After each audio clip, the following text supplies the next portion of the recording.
Au début des années 70, l'importance du travail accompli en région parisienne par le chaliard du Rabbi, le Rav Shmuel Asimov, était déjà évidente.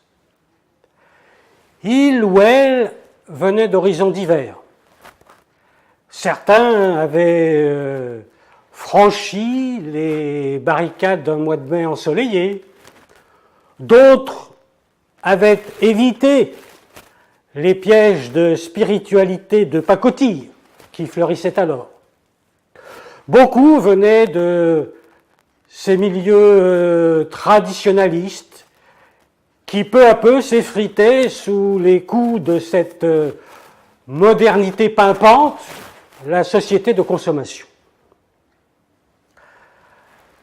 Nissim était né une vingtaine d'années plus tôt dans cette Algérie qui était encore française.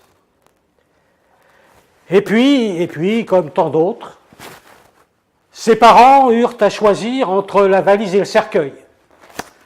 C'est ainsi qu'ils se retrouvèrent dans cette métropole qu'ils ne connaissaient que parce qu'ils en avaient appris à l'école, ou bien aussi par quelques champs de bataille. C'est donc à Paris que Nissim rencontra le chassidisme. Et bien vite en lui grandit le désir de voir le Rabbi. À l'été 1973, il fit donc ses premiers pas à Brooklyn.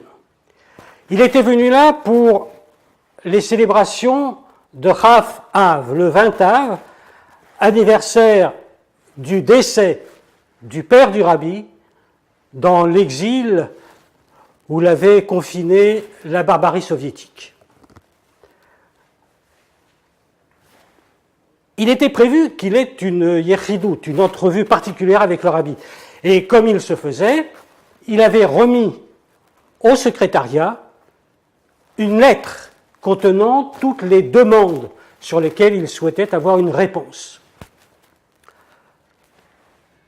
Pour une raison ou pour une autre, il n'y eut pas cette année-là, autour du 20 Av, les yechidout, les entrevues normalement prévues.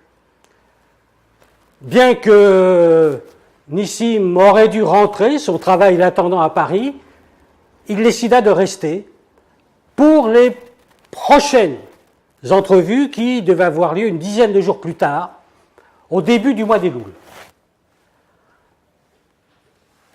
Le soir tant attendu arriva, et tremblant, Nissim entra dans le bureau du Rabbi.